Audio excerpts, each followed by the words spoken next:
Menjadi pemimpin itu tidak hanya bernyali, tapi juga berani. Berani dan bernyali, itu nomor satu.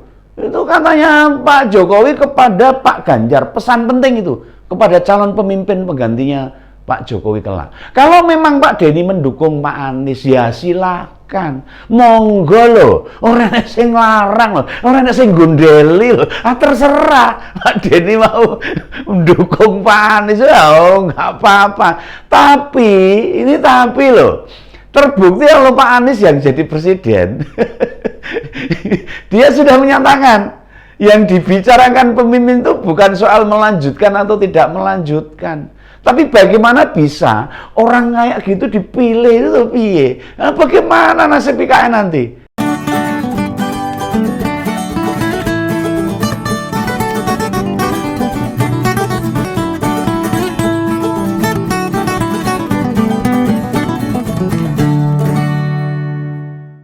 Halo, ketemu lagi dengan Om Begawan. Salam Rahayu, salam sejahtera di Ngopini Politik Ngompol. Ini loh, Pak Denny itu loh, Pak Denny Indrayana tapi itu kenapa ya? Makin hari, lah kok jadi makin kesetanan begitu, heran saya ini. Tidak terkontrol tuh emosinya itu. Walah, sebagai orang yang paham hukum, lah kok malah komentarnya ngelantur kemana-mana, orang genah ini, orang cetro ini. Belum reda soal isu bocornya keputusan MK soal perubahan pemilu proporsional tertutup. Ya sekarang ini malah melempar isu baru lagi. Ngopo ini orang ini nih? Apa kerjaannya pengacara di luar negeri sedang sepi, jobnya nggak ada, sepi job gitu loh. Atau ada bohir yang bayarin dia? Ini mungkin loh ini, mungkin ini perkiraan Om Begawan loh ini. Atau ada orang yang punya kepentingan meminta supaya dia banyak ikut campur tangan di Pilpres tahun depan itu. Wah, ini nggak boleh ya. Beliau itu jelas cerdas. Oh iya, seorang pakar hukum, pernah jadi guru besar di UGM juga loh itu, dosen tamu di Australia, pengacara juga di Australia, juga jadi Wamenkumham saat Pak SBY jadi presiden itu. Nah, itu menandakan pengetahuan soal hukum tidak perlu diragukan bagi Denny Indrayana ini. Nah, tapi kenapa ini sekarang ini malah memunculkan keinginan agar Pak Jokowi menjalani proses pemeriksaan pemakzulan, pemenahi atau biasanya pemecatan, ketemu pirang perkara seperti itu loh. Mau tahu apa alasannya dia? Mau tahu? Katanya karena cawe-cawe Pilpres 2024. Oh, piye.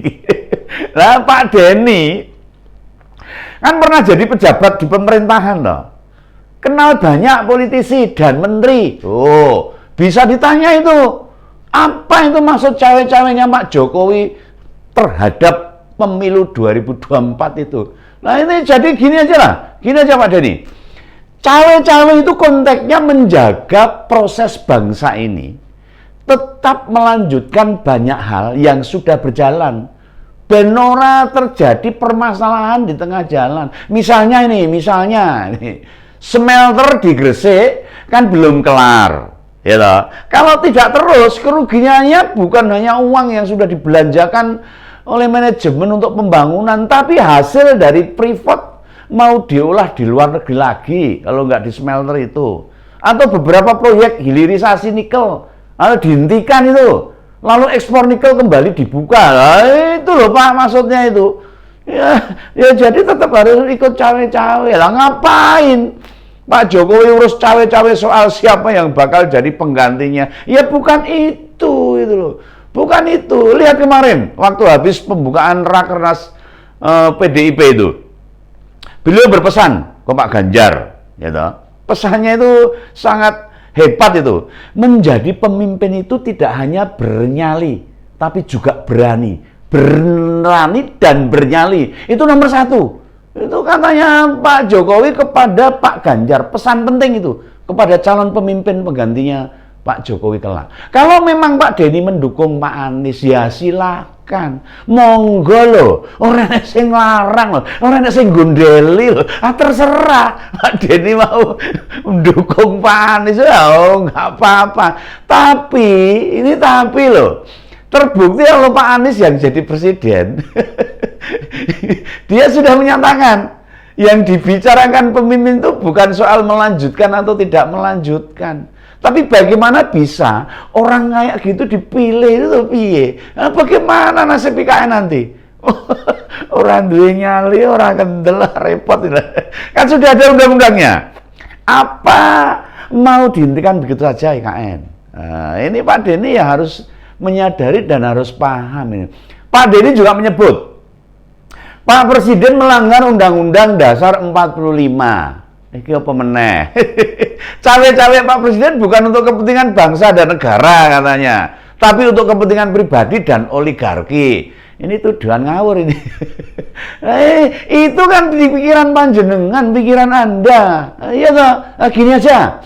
Kalau memang punya buktinya bawa saja itu. Permasalahan ini bawa saja itu ke DPR sana. Temui parpol-parpol yang sepandangan dengan panjenengan ini. Panggil Presiden. Panggil menghadap DPR. Ayo, berani nggak? Panggil Pak Jokowi biar ditanya oleh DPR. Jangan cuma teriak di medsos. Oh, orang duwe nyali, orang berani kayak Pak Ganjar begitu. Anda kan pakar hukum, Pak. Jangan membuat pernyataan yang bagi kami ini bikin tambah bodoh. Masyarakat sekarang ya pinter-pinter. Jangan-jangan karena Anda kelamaan di Australia. Jadi lupa budaya Indonesia itu. Jadi lupa kondisi di negara kita ini. Oh gitu apa piye? Wah, pengen luar negeri terus udah ke Senayan minta Nasdem, PKS dan Demokrat mengajukan hak angket. Memeriksa Pak Jokowi. Ayo berani nggak? Taruhan kalau 3 partai itu berani merespon. Kalau jenengan minta ayo panggil itu Pak Jokowi. Kalau memang Anda pakar hukum, bukankah harusnya menguliti pelanggaran hukum itu mudah? Mudah kalau itu ada bukti pelanggaran yang dilakukan oleh Pak Jokowi, gampang sekali. Iya toh? Nah, bukankah harus begitu sebagai pakar hukum? Iya toh? Pelanggaran hukum itu mudah. Tapi kok 3 hal yang Anda lontarkan itu tidak jauh berbeda dengan informasi keputusan MK yang Anda sebut mengubah dari proporsional terbuka menjadi tertutup. Nggak ada dasarnya sama sekali itu loh. Iya, jenengan hanya asal ngomong aja, Pak Jokowi melanggar Undang-Undang Dasar 45. Oh, dasarnya apa itu loh? Lah mau tahu 3 alasan Pak Denny ini.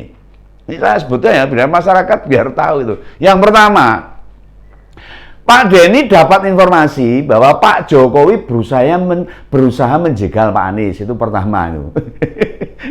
Informasi tok tuh. Ceriosi tiang-tiang itu kalau bahasa Jawanya itu. Katanya orang-orang itu. Katanya Pak SBY ditemui mantan Wapres yang baru saja bertemu Pak Jokowi. Nah, dan dia bercerita kalau hanya ada 2 capres di Pilpres 2024. Oh, ini dia dapat kabar. Nah, karena Pak Anies bakal diproses KPK, ini info memeneh. Kok sampai Pak Anies diproses ke KPK ini? Lah kok kayak media abal-abal begitu loh, suka mengarang-arang cerita loh. Nah, memangnya KPK itu bisa diintervensi? Ya ini pasti maksud dengan satu alat pukul ini. Ada Jawa, biar satu sekali pukul banyak yang terkena, ini karepe gitulah. Lah, Pak Jokowi kena fitnah cawe-cawe lagi nih. Kejaksaan Agung yang memproses Pak Joni 8T ikut dipolitisi juga. Nah, KPK kalau mau memproses dugaan pidana Formula E, lah kan jadi takut kalau begitu. Nah, itu dan banyak lagi permasalahan-permasalahan itu. Kalau ada intervensi dari atas kepada KPK ini. Nah, sebelum ke sana, siapa mantan Wapres yang sempat bertemu dengan Pak Jokowi? Ya kan cuma ada Pak JK.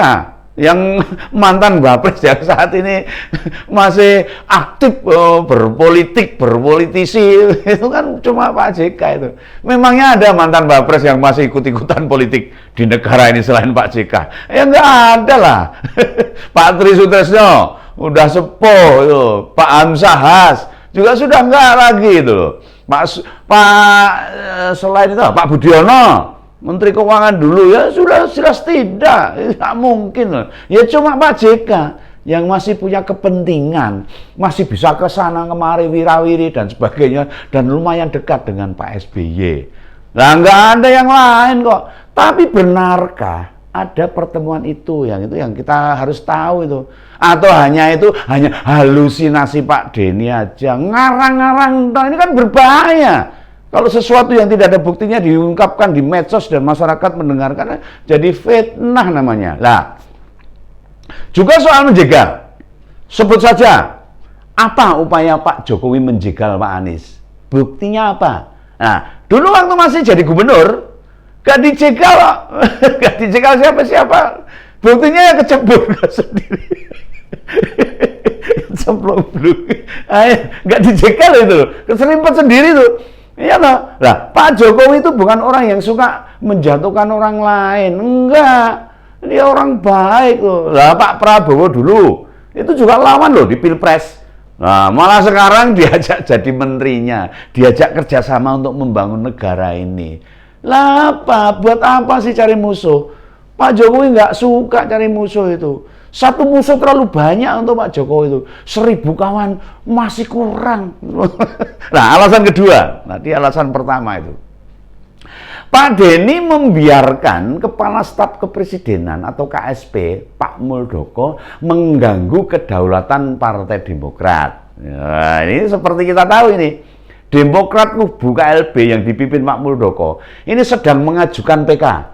Peninjauan kembali itu tentang keabsahan kepengurusan Mas AHY ke Mahkamah Agung. Nah, Pak Denny merasa aneh katanya itu. Aneh sing piye meneh itu loh. Dua anak buah presiden berperkara di pengadilan itu kata Pak Denny. Gitu aneh itu. Berarti Pak Denny tidak memahami prinsip demokrasi yang sesungguhnya.